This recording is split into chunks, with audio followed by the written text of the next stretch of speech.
Hey guys, balik lagi dengan Koko.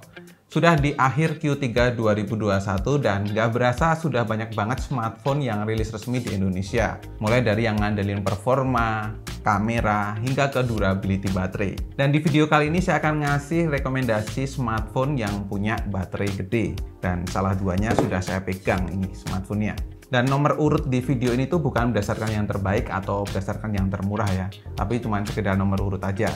So, tanpa basa-basi lagi, langsung aja kita mulai ke videonya.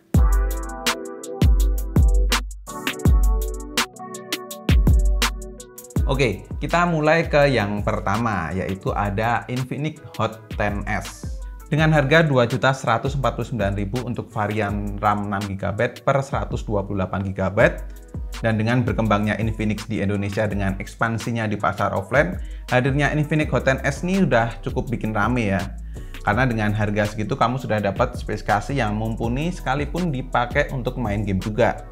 Prosesor MediaTek Helio G85 di mana kamu bisa dapat settingan PUBG di Smooth Ultra, jadi gamenya pun juga smooth. Terus kamera 48MP di mana kamu bisa foto-foto dengan detail yang cakep, seperti yang pernah kami bikin di video sebelumnya. Dan apalagi layarnya juga sudah punya refresh rate 90Hz. Jadi smooth dah transisi tiap scrolling IG ataupun mau baca-baca berita. Walaupun ya cuman masih pakai panel IPS. Tapi wajar lah ya kan harganya cuman 2,1 jutaan. Toh dari segi performa kamu dapat performa yang bagus juga, bukan jelek loh. Dan itu semua ditopang dengan kapasitas baterai sebesar 6000 mAh. Dengan layar yang cuman beresolusi SD+, kamu bisa memutar video YouTube selama 30 menit, baterainya berkurang 3% aja. Kalau di PUBG Mobile bermain selama 30 menit, baterainya berkurang 6%. Gile kan, awet banget. Apalagi itu kalau dipakai cuman daily use yang biasa-biasa. Pasti bakalan lebih awet lagi. Dan kita lanjut ke nomor kedua, ada Poco M3. Ya, smartphone ini tuh dijual dengan harga mulai dari 2,2 juta untuk varian 6 per 128GB. Ketika kemunculan smartphone ini tuh pasar sempat gaduh karena gimana nggak gaduh ya, dengan harga 1,7 jutaan untuk varian yang paling rendahnya yaitu 4 per 64. Lalu desain yang dibawa apalagi yang warna kuning itu menyajikan desain smartphone entry level yang keren banget. Sebagai smartphone entry level, Poco juga nggak nanggung-nanggung karena membenamkan setup 48MP EA triple kamera, di mana fiturnya juga ada mode malam. Dan nggak kayak smartphone lain yang rata-rata masih memberikan setup dual kamera aja di waktu itu. Dan yang bikin Poco M3 makin banyak dilirik yaitu prosesor Snapdragon 662 yang dikala itu masih baru di pasaran. Dimana prosesor ini tuh mampu memberikan daya irit baterai yang bagus, jadi pengguna nggak akan sering ngecas baterai. Namun walau begitu, si prosesornya ini juga cukup memberikan performa dalam multitasking harian hingga untuk main game yang tipis-tipis. Dengan kombinasi performa seperti itu, Poco M3 dipasang baterai juga sebesar 6000 mAh. Oke banget kan? Lanjut di nomor 3 ada Realme C25s. Sebenarnya Realme C25s ini adalah upgrade dari Realme C25 yang sudah rilis mungkin sekitar 4 bulan atau 3 bulan yang lalu. Masih sama membawa smartphone dengan kapasitas baterai 6000 mAh, Realme C25s dibanderol dengan harga Rp2.399.000 untuk varian 4 per 128GB. Peningkatan di bagian prosesor dengan menggunakan Helio G85 berkekuatan octa-core up to 2 GHz. Realme C25s ini bisa banget jadi pilihanmu buat yang suka main game sekalipun. Walaupun memang nggak bisa sampai di settingan tertinggi, tapi kalau main PUBG bisa sampai di Smooth Ultra aja sudah cukup saya rasa. Dan penyimpanan memori internal sebesar 128GB masih bisa ditambah lagi dengan memori eksternal up to 512GB. Tentunya sudah bisa banyak tuh nyimpen foto maupun videomu.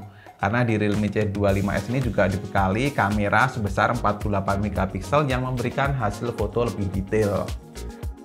Ke nomor 4 kita ada brand dari Xiaomi, setelah tadi ada brand dari Poco ya. Kali ini kita ada Redmi Note 10s.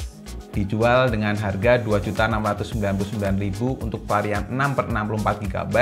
Saya rasa setelah Redmi Note 10 sold out dan nggak diproduksi lagi, saran saya sih beli Redmi Note 10s ini aja. Karena peningkatan yang diberikan tuh sungguh signifikan. Pertama dari segi kamera, diberikan upgrade kuat kamera ke 64MP. Jadi memang benar-benar bisa memberikan kepuasan foto dengan hasil yang detail. Selain itu, fiturnya juga komplit banget untuk sekelas smartphone di 2 jutaan. Terus dari segi prosesor, kali ini prosesornya bikin puas karena Helio G95 punya peningkatan dari segi GPU dan chipset prosesornya. Dengan Helio G95 ini kamu bisa bermain PUBG sampai di settingan HDR Ultra. Asik banget kan grafiknya. Nah, sayangnya di antara ketiga smartphone tadi Redmi Note 10S ini baterainya paling kecil yaitu 5000 mAh. Namun 5000 mAh pun juga masih gede untuk ukuran smartphone kelas di middle low saat ini.